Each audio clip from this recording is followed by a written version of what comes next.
So you probably gathered that we're not just a tea company. It's a very small element.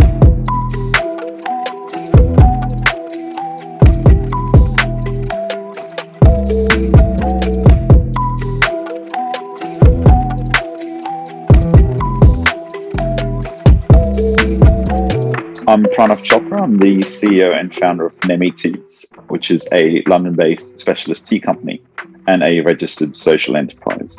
NEMI Teas was founded 5 years ago in 2016, and the premise behind the business is to empower refugees by providing them with employment opportunities, access to training, as well as just job references, which they really struggle in gaining once they're looking to enter the UK workforce. I met an amazing group of individuals over a communal dinner where I found out their stories and their struggles of getting a job in the UK.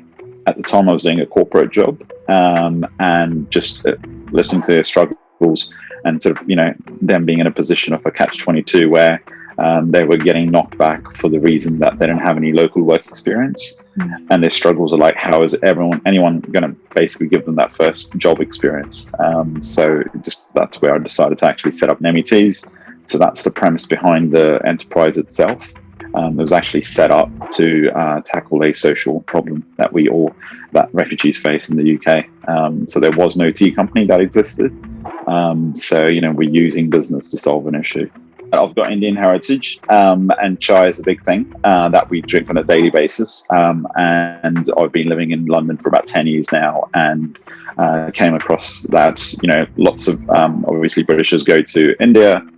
They love chai. When they get back, that's what they struggle, actually getting access to the real thing. And just no one was brewing the fresh chai like the way we do it in India. So I thought, let's test out the concept of chai in the UK in terms of brewing fresh at like food markets and festivals. And that's where we kicked off, in terms of we started brewing fresh chai in food markets across London, and where we set up tea stalls, and I employed refugees to do so. So that kind of helped us firstly test out the actual business concept itself, in terms of would people buy tea from a social enterprise, as well as we were giving work experience to refugees as well. So I was tackling both the issues through a model, which was a tea stall at the time.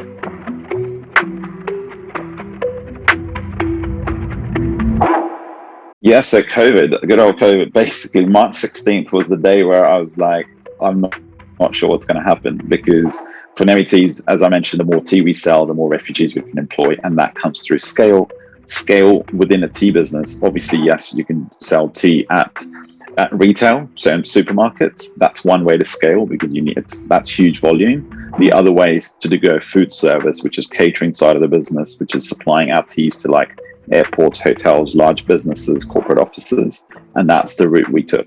And that's kind of also links in with my prior work experience in working in corporate. March 16th was the last order we got in, because that's the day where basically all offices shut down. And that's been like 14, 15 months. No offices have opened up. And so that's about 95% of our business shut down overnight. So, our business model is totally linked to the impact we can create. And suddenly we're like, what do we do? Because obviously we had our beneficiaries on our books. Can we afford them? Obviously we had to, unfortunately, put them on furlough, as well as over time we had to lay them off. And then kind of, yes, we're trying to in survival mode. And so it was kind of, the purpose was defeated suddenly. We didn't want to just run a tea company, because we were never set up to be a tea company. It was an impact-based business. If we were not able to employ refugees, there was kind of no point, because that was the whole ethos behind the business. So it's tricky times, obviously, but I was just like, look, we will get over this. So we pivoted. We've got a retail arm, which we were never big on, and we switched over to the retail side of things. And with when we kicked off the business, we focused a lot on our packaging. And so our retail packaging is actually made of food grade material, which is a card tube. So it can actually be used for storage after consumption of our initial tea bags. It can actually be upcycled So the packaging that we've designed is such that it's actually environmentally friendly. All the material that we used is compostable as well. So the retail packs are really appealing to consumers these days as well. Given COVID, there's a huge increase in care packages and gift hampers being given. So that's the market that we tackled, because obviously you can't overnight get into supermarkets, and that's the long game. And which we're exploring now. We're in conversations with large supermarkets. But during the last 14 months, that's the sort of the market that we really hit with our retail packs, was the gifting market.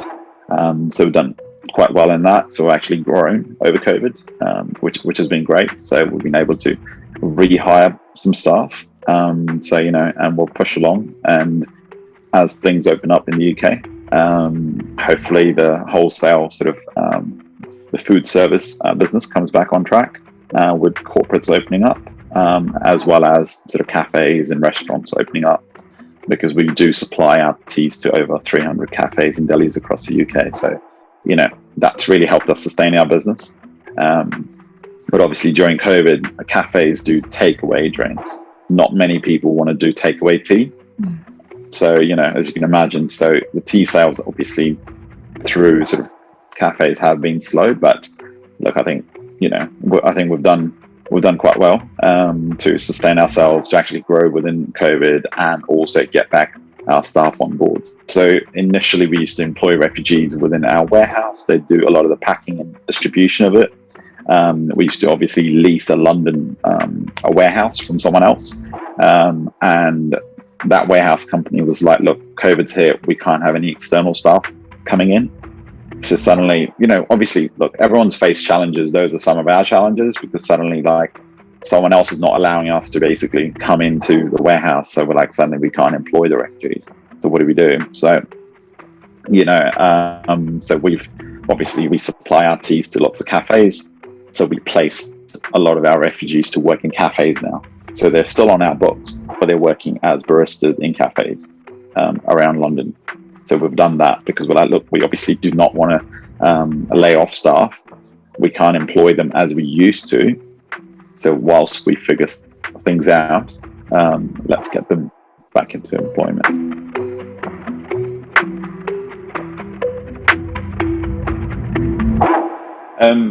So I've actually met her already, and she's actually on our board. Her name is Renee Elliott, and she is the founder of Planet Organic. So it's one of the retail chains in the UK, and so she founded that back in 1995, so a while ago, and she was the first one that basically sort of made organic produce the norm, or at least she attempted that, and then she's done wonders, and she's scaled the business, and a solo founder, and so she's been a great inspiration, and we're very fortunate to have her on our board, and just learn from her experience, as well as basically growing a retail business. As I mentioned, our focus is more food service, more wholesale business, but having someone like that on our board, uplifts the entire team of like, hey, it is possible. Even being a small business owner, we can go big in the retail space. So yeah, that's, I guess she's our hero from that perspective. The brand Tony's Chocolonely, the chocolate brand, Ben Greensmith, he's awesome. You should listen to his podcasts. He's really good. So he's on our board. Super nice guy. So again, like, he's also another hero, because he was like ex-Innocent. He's done quite a few roles at like sort of Unilever and stuff like that, but now giving all his experience into scaling a impact-led business such as Tony's Chocolonely, it's super inspirational. Again, so that an impact-led business can be really successful if the story is told right. Having a strong team surround you is really, really important, especially during like COVID times. It's just like, guys, what do I do? How do I go? So yeah, it's great. Renee is amazing. Ben's great. So yeah. It's like a bit of a fad these days, running a social impact business or a social enterprise. It's not easy, because you're pretty much running two businesses in itself. You've got entities out there who are support agencies for refugees to help them with sort of their health, legal support, English language classes, the whole lot, right? and we've decided to come in and actually provide them with training in employment. So UK work experience, we give them. So that's a business in itself. And then we've got this little other business, which is a tea company.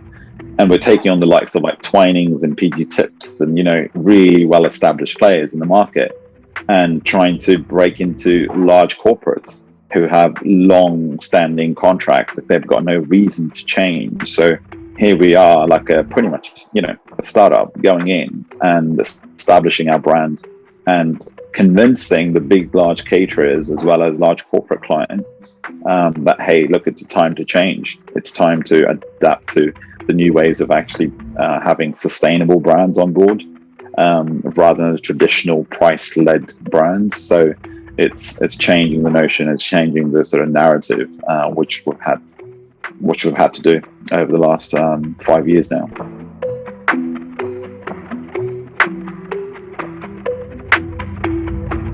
It's been tough times, but I wish someone could just have told us day one, look, running a social enterprise is not easy. It's not just a business, because you got to be, just even employing refugees, just finding out where do you even recruit them from. Like, I have no real background in sort of hiring and training refugees, so I had to learn everything from scratch there, as well as like tea. It's not like I've got family tea estates. So it's also learning so much about an industry where, people could spend their lifetimes and still not learn enough. I think I'll definitely encourage other entrepreneurs to actually have an impact-led business. It's not don't just do it because it's the in thing to do. Running an impact-led business, you've got to give it good thought, because the last thing you want to do is actually give high hopes to your beneficiaries and not sort of deliver, because at the end of the day they start believing in you, the business, and you don't really want to let them down. So I think it's a tough challenge, constant tough challenge.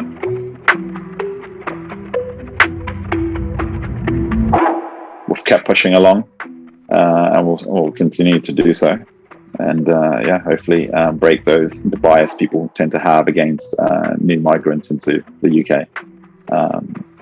So which is tricky to break, but we're doing our best. I would love to support any other small business who's looking to do so as well, because it is tough. It is very, very difficult, because you could be like you're looking to provide employment to homeless people or get ex-offenders back into employment because of all the bias that they face, and just working with these communities is tricky, because what might seem to you is very trivial might be life-changing for them. It's amazing working with these people, because you learn so much from them about their stories, about their lives, that I tell my corporate mates, I'm just like, mate, you guys are really boring. You got to listen to these guys. I think I've calculated on average they spent about 5 years and traveled through 5 countries to get to the UK. So just imagine the stories they have, and it's awesome. But but these are people. That's the point. You see, these are just people. They're not like, they just get a label of a refugee. Who cares? Like, I'm a migrant. Like, we're not born bred there, so it's just like, what's the difference? So it's just a visa status, and that just changes everything. That's what we're trying to basically, break through, because it shouldn't really matter what visa you're on. And at the end of the day, it wasn't their choice. They're not on a holiday. It's like it was forced migration. I guess even the difference between the definition of a refugee and asylum seeker, people just don't know. So we're actually doing a lot of sort of education piece during COVID. Through our social channels as well. Our focus is all about, you should use compostable packaging. What is compostable packaging? What is biodegradable? People obviously use these words, biodegradable is great. It is great, but it's not going to biodegrade overnight. It takes months. So, it's compostable packaging, great, but it doesn't compost overnight, so it's the reality that people need to know. This constant challenge, right, of trying to basically, I guess, create that greater impact, as well as obviously, scaling the business. But that's why having that social enterprise model, that direct impact model that we have, which is as we grow, we can provide jobs, works really well. Because obviously, look, we're a social enterprise, the salaries are not that great, but we're doing it for a bigger purpose than just paying the bills. Like next few months are super, super exciting for us as well, because things are opening up in hospitality. So it could be a game changer because there's a lot of people, obviously, given the time they've had off, a lot of people are considering about sustainable brands, and a lot of individual consumers as well. Now they want to know the backstory of a product, where it's sourced, how it's made, how it's procured, so that sort of thing. So there is a massive increase in demand for our products. Not just individual consumers, but also like cafes and restaurants and stuff as well. So, I'd love to see over the next 3 to 6 months how that will play out as things open up, as businesses open up. Do we see a massive spike? So I think it's going to be interesting times.